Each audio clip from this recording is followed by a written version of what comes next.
I want you to think about that feeling that you get when a client asks for just one more favor. You're sitting at your desk on a Thursday evening, finally wrapping up a project, and then your phone lights up. It's a text from a client, one of your favorites possibly. Hey, could we add one more round of revisions? And also, would you mind hopping on a quick call tomorrow to talk through this? Your chest tightens, your jaw clenches because you know that that quick call is going to take a whole hour.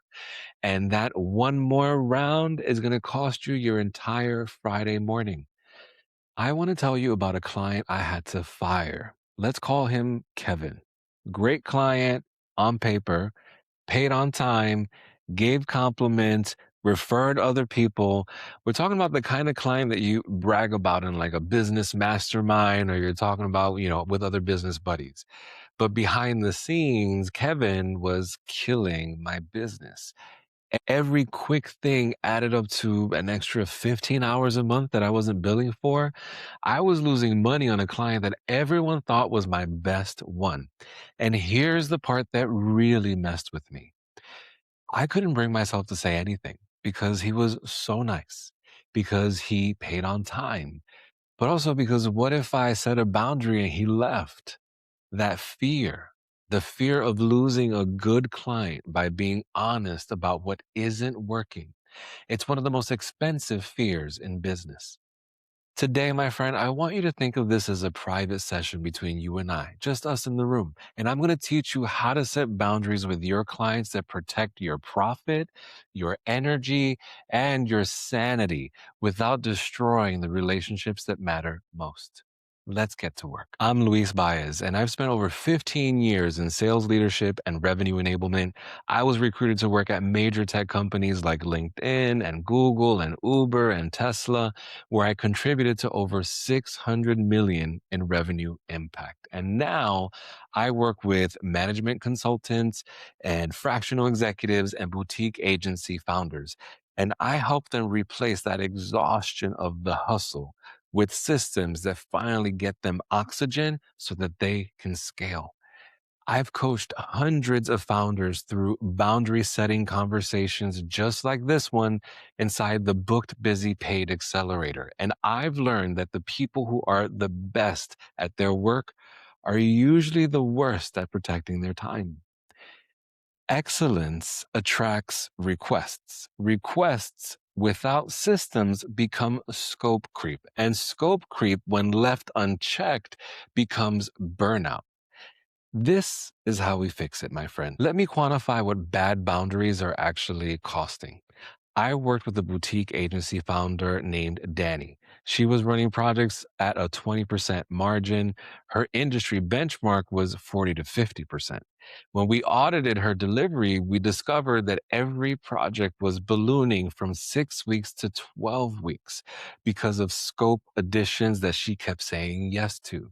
She wasn't billing for any of it. And she told me, well, they're a good client and, I want to be helpful and, I just want to make sure that I'm the first person they think about.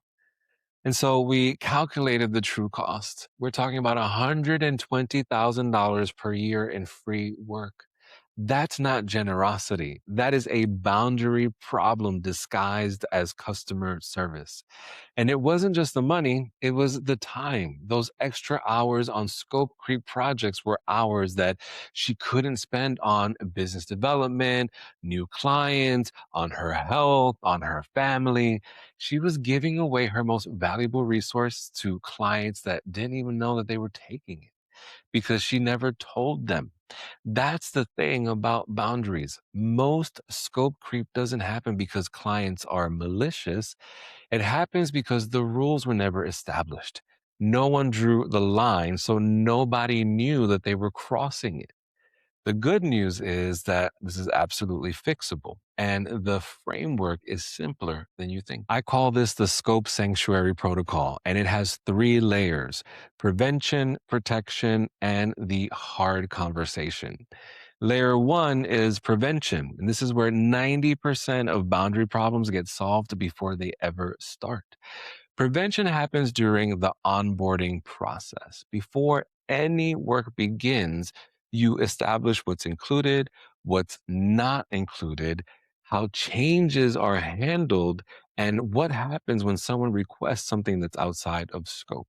So, in your kickoff meeting, you say something exactly like this: I want to make sure that we're set up for success. Here's exactly what's included in the engagement. Here is the timeline for delivery. Here are the milestones of our work so that we know we're making progress.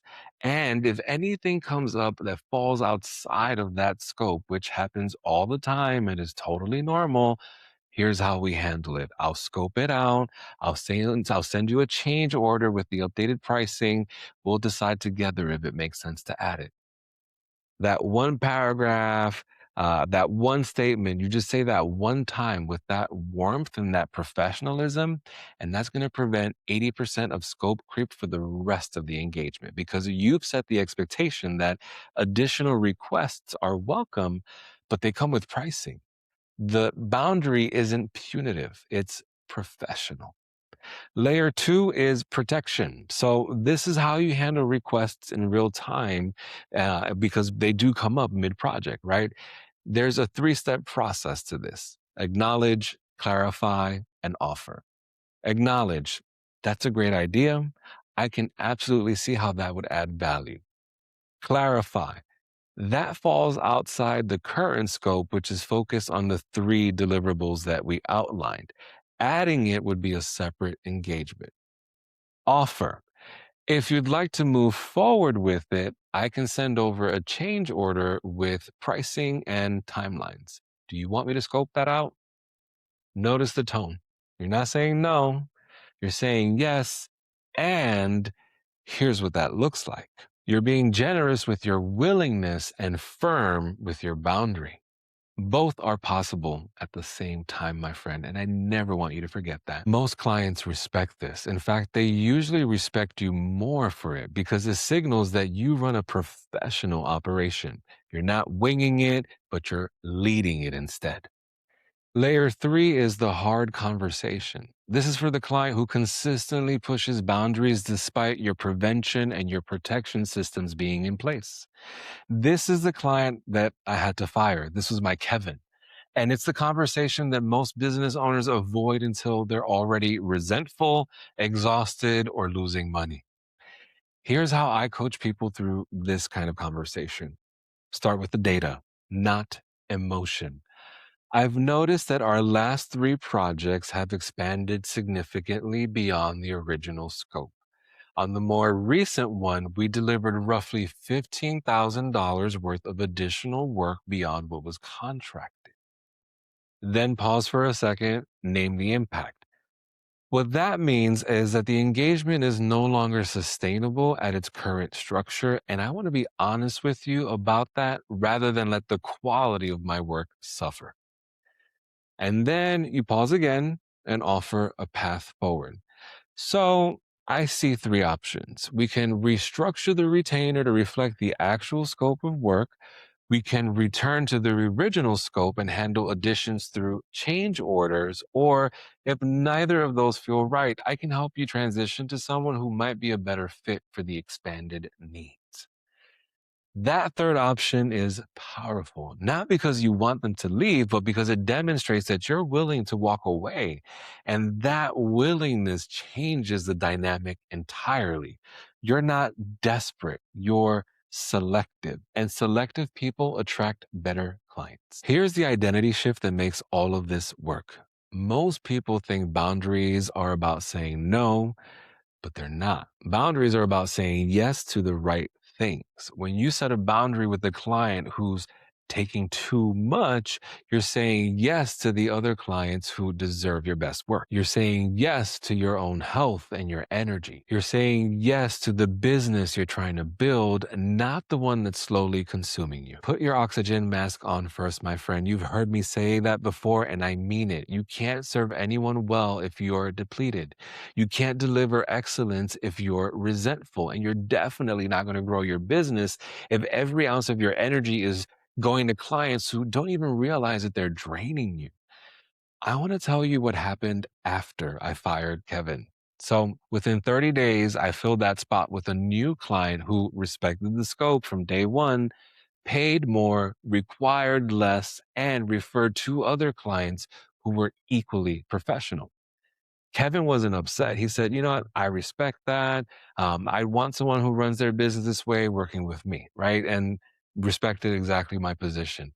That's what happens when you set boundaries with grace. You don't lose respect, you earn it because the people who matter, the clients that you actually want, are looking for someone who runs a tight operation, someone who values their own time enough to protect it.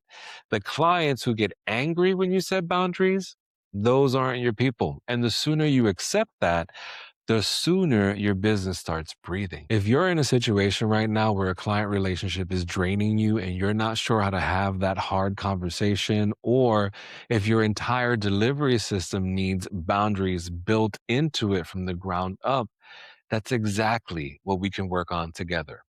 An alignment call with me is where we look at your delivery, your boundaries, and your capacity, and then we figure out what needs to change so that your business serves you instead of consuming you. Go to bookedbusypaid.com and book a time directly with me on my calendar. This is Unhustling, where we build slower, breathe deeper, and still get it all done on our own terms. I'm Luis Baez, and I'm in your corner.